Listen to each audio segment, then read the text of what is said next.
Hello everyone, Panzer J back with a new video, and this is going to be on Historical Board Gaming's Global War 1939, but it's not on any gameplay. As you can see from the map here, all we have set up is the Russian units, and this is their initial setup. All of their military pieces, their navy, their air force, factories, and whatnot. This is the exact units Russia starts the game with. And this video is going to be one on some kind, talking about some strategies and some maybe goals that you want to accomplish as the Soviet Union. I had started a series of these videos earlier, and I had only gotten through the 3 Axis countries. So now I'm starting with the Allies, but I'm actually going to go back and redo the Axis as well, because since I did those 3 videos on the Axis powers, I've gotten in 5 games worth of gameplay in. So kind of gained a little bit of knowledge from actual gameplay experience, been able to try a few different things, been able to see things that my opponents have done. I've been able to play both as the Allies and the Axis.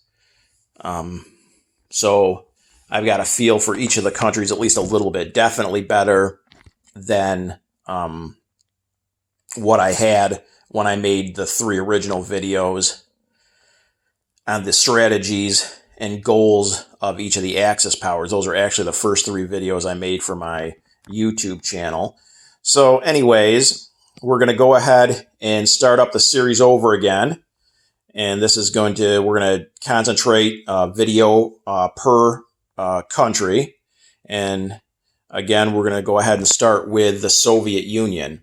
Now, in the gameplay experience that I've had so far in the 5 games, the Allies have only been able to win 1 of the 5 games. So you're talking 20% win rate, so not the greatest. Not only that, but in the 4 games the Allies have lost, Russia has been completely wiped out.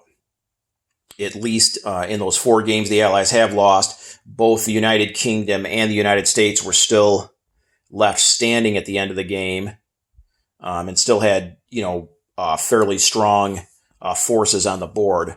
But in the 4 Allied losses, the Russians have been completely defeated every game.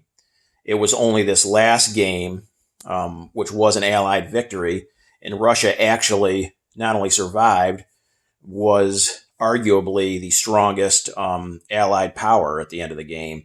They were at $62 worth of income, second to only the United States, but the United States starts with, 80. So the United States is almost always going to be the leader for the Allies in terms of income. But the Russians had only lost, by the end of the game, only 2 of their territories were occupied by the Axis. Obviously, with collecting $62 a turn, they were strong economically, and they had a bunch of military units on the board too, so they were strong militarily as well. So that kind of gave me a little bit of hope that Russia can be you can successfully play as the Russians. And it's kind of given me, and I was actually Russia that game. So I tried out a couple of ideas I had, and again, they seem to work fairly well. So I just kind of wanted to go over those a little bit. Now, none of these strategies or goals are set in stone. Obviously, as the Allies, you're very much reactionary to what the Axis powers are doing in the game. So you might have, as one of the Allied powers, whether it's Russia, United Kingdom, United States, doesn't matter, you might have, going into the game, a strategy you want to implement or some ideas that you want to try. And then depending on what the Axis player or players do, that can kind of blow that strategy up before it even really gets a chance to take hold. So none of this is set in stone, and I'm definitely not an expert, especially on Russia, as far as you need to do this, and do that. But again, just based on the last game's success and gameplay in general, I think I've got some pretty good ideas on what to do as Russia. So I've got the board set up. Again, this is the original Russian setup. I don't have any other countries set up on the board because I just wanted, I think you can kind of see things a little bit better and allow you to see exactly what Russian units you're going to start the game with. So if you look, Russia isn't in too bad a shape militarily. They got a lot of units on the border with Finland up here in the north, down through Poland and Romania on the eastern front here. They have a lot of infantry, a couple of tanks, a handful of mechs and artillery, and they have a decent air force to start. They got 4 fighters and a tactical, all in this area of European Russia. They also have 2 major factories, one in Moscow and one in Karelia, and a minor in Stalingrad to start the game. Navy-wise, they've got a battleship, a cruiser, a destroyer and a sub off of Archangel, and then a destroyer off of Leningrad. And that's all that they have for naval units. In the Far East, they also have some additional units. Over here in Novosibirsk is their 3rd major factory that they start the game with. They also have a stack of 6 infantry, 3 artillery, and 4 tanks. And then further over in the east, bordering with Manchuria, you've got a fortress and a couple infantry in Vladivostok, 3 infantry in Amur, and 2 more infantry up here. So in the Far East, you really just have infantry. But then again, you do have this nice force in Novosibirsk. So that's what you're starting the game with. Now, what are some of the restrictions or the rules Russia starts the game with? Now, their territories add up to $48, okay? But they don't have that $48 to spend at the start of the game. They need to reach $48 in order to be able to declare war themselves. Now, obviously, if they're attacked by Germany or Japan prior, then they automatically jump to their $48 of production.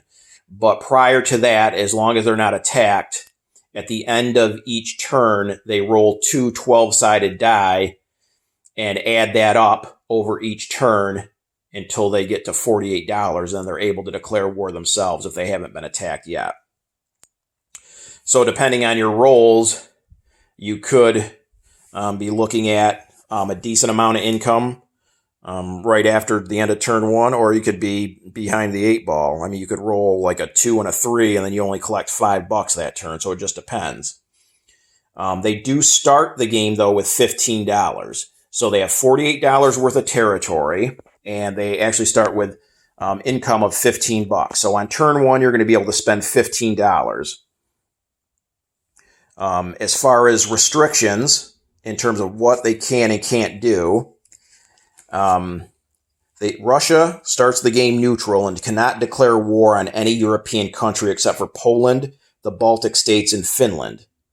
Russia can attack any other strict neutral countries not in Europe. Russia cannot move units into China unless it is at war with Japan. Russia can attack Japan at any time. If Japan makes an unprovoked attack against Russia before Russia has its full production income of $48, then Russia jumps to its full production income for the remainder of the game. Russia then cannot attack Germany or Italy unprovoked until the beginning of turn 5. If Germany attacks or controls eastern Poland or the Baltic states, Russia can declare war on Germany. So basically what we're saying is, at the start of the game, Russia is neutral. They have a non-aggression pact signed with Japan. So if Japan, before Russia gets to their full production of $48, if Japan was to attack Russia, then Russia's income jumps to the $48 and they're now at war with Japan. But that doesn't affect over here in Europe against Germany and Italy. They still wouldn't be at war with them, only Japan. If Germany obviously attacks any Russian territory, they're immediately at war and they get their full production of $48, as well as if Germany attacks either the Baltic states or eastern Poland, Russia would also then be able to declare war on Germany and collect their full income. Other than that, Russia can go into Finland up here in the north. And even if German units are in Finland, they can still go into Finland and even fight and kill off those German units without being at war with Germany. It's kind of like a proxy war between the Germans and the Russians. They also could go into the Baltic states and East Poland. And those are the only European countries they can go into prior to actually being at war. They can go into pro-Allied countries not in Europe, such as Iran down here. And they could also go into strict neutral countries not in Europe. So anywhere here in the Middle East, over in Asia maybe. Not a lot of strict neutrals. There are the Mongolia here, I guess, they could go into. So those are the restrictions Russia has at the beginning of the game as far as what they can and can't do. So what I had been doing, and it worked well the last game, is on my first turn with my $15, I'm going to go ahead and buy 5 infantry, okay? So, and I'm going to place all 5 of those infantry over here in this major factory in Karelia, which is connected to Finland. And what my goal is I want to take Finland. I can do that prior to being at war. So I'm going to go into Finland with as much as I can. So I'm not going to attack Finland on turn 1. And Finland should not have been able to attack me on turn 1 either, because even though Germany will activate Finland, they will not be able to use the Finnish units until turn 2. So Finland might attack you on turn 2, backed up by German units, prior to you attacking them. But by turn 2, you should be in a position to either attack them or counterattack, depending on if they've attacked you or not. You're going to have the 5 infantry you place down on turn 1 here. Plus, I'm going to start moving a bunch of stuff forward. I'm going to take this mech and this artillery, move it up to Leningrad on turn 1. Start moving some more of these infantry over, and I'm going to bring all my Air Force that's kind of dispersed, some in Moscow, some down here in Kiev. I'm going to bring all that over here to Karelia or Leningrad, one or the other, at the end of turn 1, so that on turn 2 I can get into Russia, or into Finland. And what I want to do is I want to be able to take Finland out completely. Not only is Finland worth $3, so I'll go up $3 for those territories, but now I can go ahead and completely wipe out the northern part of the eventual German attack. You know, you're definitely going to be at war with Germany at some point. It's only a matter of time. So by taking Finland out, now the Germans are only able to attack you from maybe Central Europe and Southern Europe on the Eastern Front. No northern attack can come if you've taken Finland out. And Finland starts out the game with quite a few infantry. So if you don't attack Finland and just let them kind of build up, once Germany does declare war on you, they're going to be able to come at Leningrad's connected right there, and so is Karelia, that major factory. So you want to protect both of those. So you're gaining the $3 for the Finnish territories, and you're completely wiping out the northern part of the eventual German attack. So that's huge. Also, now you cannot go into Norway before you're actually at war. So you're going to have to stop at this Finnish territory right here. But once you're at war, you can actually go into Narvik and Oslo and take Norway as well. And the German player isn't going to have either, they might not have anything at all, or worst case scenario, they're going to have a couple of units there and that's it. They don't have a factory up here. Finland's going to be under your control. The only way they can get troops over to Norway is by transport, like bring them over from Germany itself. And I just don't see the German player spending money on the transports. They're going to have enough other things that they need to spend their money on. So they probably don't have the transport to bring men over.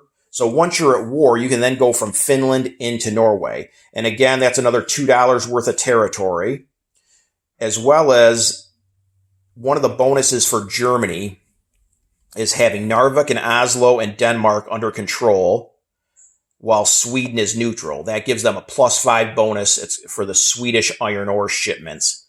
That's representing the Swedish iron ore shipments that are coming over from Sweden. So if you take even just Narvik, let alone Narvik and Oslo, now you've denied Germany that $5 bonus. So you gain a lot by taking out Finland and then eventually moving into Norway once you are at war with Germany. Now, as far as on the central and southern fronts, you can go into both East Poland and the Baltic states before you're at war. Those are the two countries you can go into, and that historically did happen. The Germans and Soviets signed the Molotov-Ribbentrop Pact in August of 1939, and that kind of broke up Eastern Europe between the two powers, gave them each of their own spheres of influence. And the secret protocols to the pact allowed the Soviets to march into the Baltic states and to East Poland without it affecting relations with Germany. And that is exactly what they did do. Now, the first game or two that I played as the Russians, I did come into both the Baltic states and East Poland. But then I got to thinking, is it really worth it? And the last game, I didn't go into either of those countries, and the game turned out a lot better for me. I'm not saying that was the sole reason, but so what my thinking behind that is, first of all, they're worth $3 total, so it's a little bit of a bump up for you income-wise, no doubt about it. But the Baltic states, I believe, have a couple of infantry. East Poland, maybe 3 infantry and an artillery.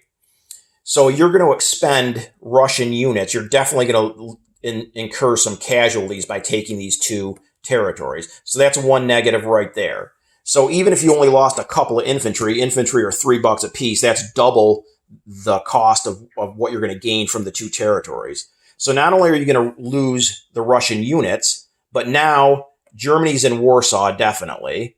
So now you have a shared border now with Germany. So once Germany does attack, and you know that's coming, they're now right connected to you. Whereas if you don't go into the Baltic states and East Poland, not only do you save all those units, you don't incur any casualties, but now you've got a little bit of buffer here in Central Europe protecting you from the German attack. So now Germany, if they want to come through this central section of the front, they now have to take out the Baltic states and East Poland themselves.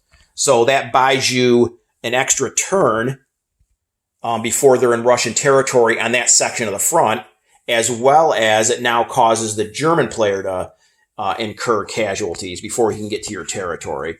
So that's going to be my standard thing from now on. I'm not even going to bother with East Poland and the Baltic states. I'm going to leave those alone, have them as a buffer, and let the German player deal with them. As far as my placement of Russian units, I am then going to simply I'm going to pull almost everything back except for I'm going to leave one Russian infantry unit in each territory. I don't want to leave any territories completely wide open so the German player can just come through and then move on to another territory. I'm going to pull everything back, not necessarily to Moscow. I do want to form a good defense in Moscow, down here in Stalingrad, and up here in Karelia or Leningrad. So basically I have 3 main centers of defense in European Russia. One up north, one in the center, and one down south. Everything else, I'm just going to leave a single infantry in each territory so that when the German player does attack, he can't simply walk through a territory. So it's going to take him several turns to get to Moscow, maybe even 3 or 4, because he's got to grind his way through a territory one at a time there. So, and everything else I'm pulling back. And another thing that does is that one of the special rules for Russia is that during the turn of the first German attack on Russia, Germany can pick one land territory to launch a surprise attack against. All German units attack at a +1 and all Soviets defend at a -1. So in essence, what would happen is, let's say that we've got German forces lined up here in the south. So by me leaving East Poland and the Baltic states alone, that's one whole section of the front that Germany cannot pick as a territory to do the surprise attack on. Finland's already hopefully gone. It's under my control as the Russian. So now he can't launch the attack up there. So he's now down to just here on the southern front, Bessarabia and the western Ukraine, unless maybe he had transports to do a amphibious assault into Leningrad. Other than that, he's only got a couple of territories he can pick the surprise attack to. And because I only left a single infantry in each territory, I mean, who cares that he's +1 and I'm -1 on that surprise attack? He's going to take out one territory with a single guy in it. I mean, can you imagine if you stacked up a bunch of your units along the border with Germany, trying to repel them so that they don't even advance into Russia, and now you've got a stack of 5 guys, a couple of tanks, a fighter, whatever, and now he picks that territory as his surprise attack, and all your units are -1 and his are all +1. You know he's going to win that battle, and now you've lost all those units. So by simply leaving 1 infantry in each territory, I basically negate that special surprise attack that Germany has. So that's another advantage to 1 infantry per territory. So then on my income, what I'm spending, hopefully I'm rolling good enough that my income is growing fairly significantly. I'm going ahead and mostly what I'm doing is buying infantry. Russia wants to buy time. They need time for the United States to get into the war. They need time for the British to be able to apply pressure to Germany so that Germany can't concentrate just on Russia. If Germany's focusing, say, 75, 80, 90% of their forces on Russia, then Russia's going to be in trouble. So they really can't afford to buy like expensive units at the beginning of the game. They just need units, and infantry are the cheapest, and they defend at a 4. So they don't have bad defense either. So after that first turn where I buy 5 initial infantry that I'm placing in Karelia for the attack into Finland on turn 2, I'm continuing to buy infantry almost exclusively for the next couple of turns. And I'm sticking them all here in Moscow for the most part. It's got a major factory, so it can produce 10 units per turn, so that by the time he grinds his way to Moscow, even if he gets to the outskirts of Moscow, which in the last game, the German player didn't even get that far, but even if he does, by the time he gets there, I've got a stack of 20 or more infantry waiting for him. I'm also going to buy, within the first couple of turns, a fortress, which is $15, and I'm putting that in Moscow. And that fortress increases the defense of 10 of my infantry per fortress from a 4 to a 5. You also get 2 rolls as the fortress at a 5 to hit as well. So I'm doing all that in European Russia. At the same time, I'm trying to build up enough forces. I can put some down here in Stalingrad to give myself a little bit of a southern attack force, and again up here in the north. Although, hopefully by the time Germany attacks, which is usually on around turn 4, you've taken all of Finland, and you can just basically walk into Norway, so you don't even really have to have much of a northern force still up there, because you've already done everything you needed to do prior to the German attack, or at least most of everything. As far as the Russian Navy, I'm going to bring that out on the first turn. You don't have to be at war to move the ships. So I'm going to take the Russian Navy out and start making its way over here by Norway, over here by England. And what I want to do is, by the time Russia's at war, I want to have that Russian fleet over here by England so I can add them to, hopefully, some sizable British naval units and do a combined fleet action there to guard against Germany, or maybe even eventually make their way all the way down to start making their way into the Mediterranean here to start giving Italy some kind of headache. The last game, I just moved them out and left them over here off the coast of Bordeaux to back up the U.S. Invasion that I had coming over from Washington once the United States was in the game. But you can do a couple of little things. It's not much of a navy, but you can be kind of at least a nuisance. And the main thing is, if you can add that Russian fleet to one of your partner's fleet, that should be enough to offset what Germany's doing in the Atlantic. As far as the units over here in the Far East, well, you've got a sizable force here in Novosibirsk.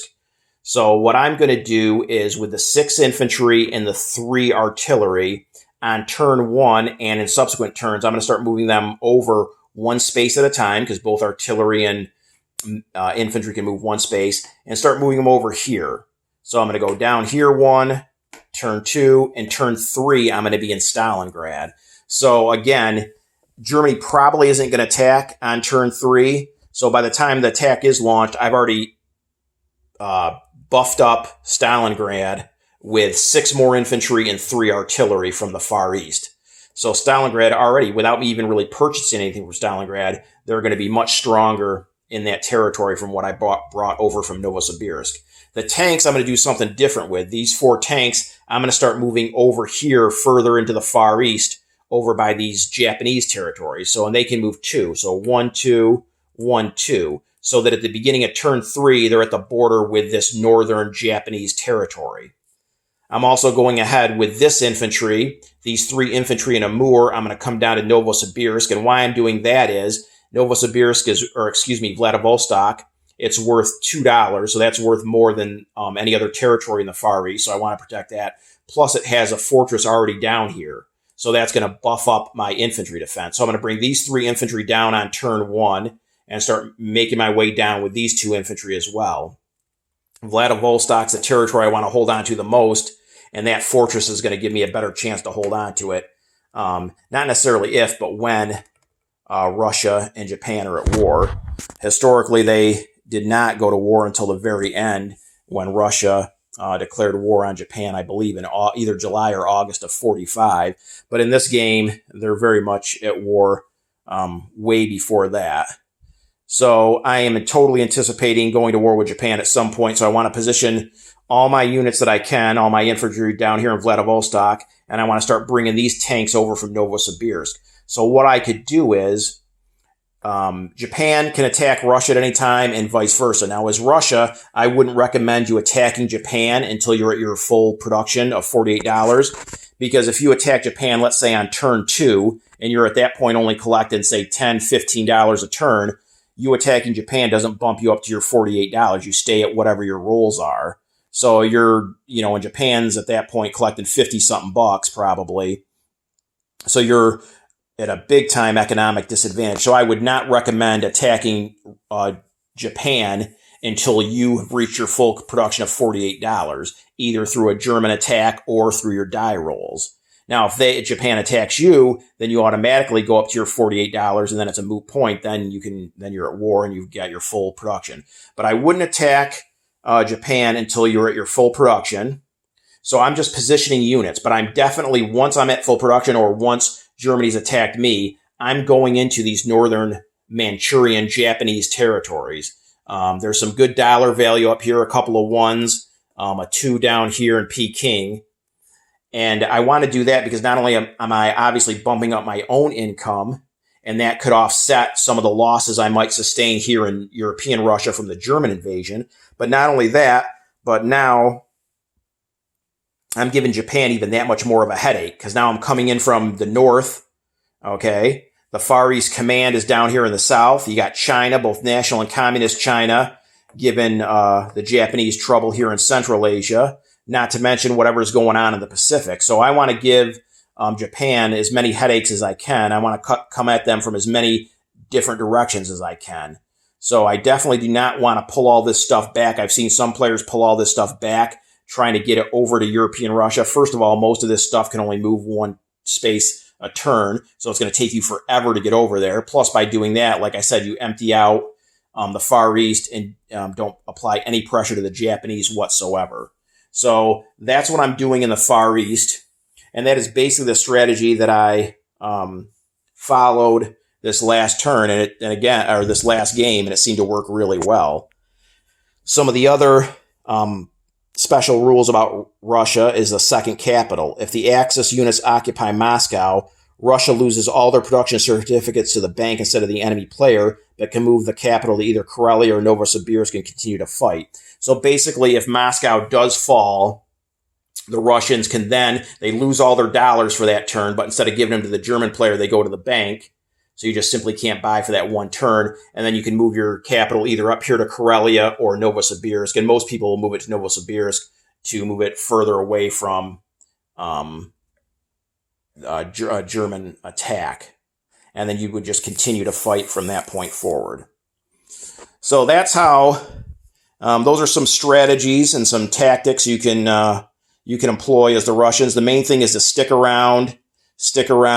You might not really be able to go on the offensive too much, especially against Germany for the first few turns you're at war, but just continue to build up your defenses wait for the Allies to land in Western Europe, and then you can counterattack maybe some overextended German units that are in Russia itself. And that's what I did last time. I built up in Moscow, and then once he was kind of overextended and only had a few units in each territory, and he was also worried about what was going over here in Western Europe, I launched an attack from Moscow from several different territories and completely crushed his invading force. So hopefully this helps. I'm playing as Russia again in game number 6, so I'm going to try to employ some of these same things, and we'll see how it turns out. Take care, and we'll be back with a U.S. strategy video.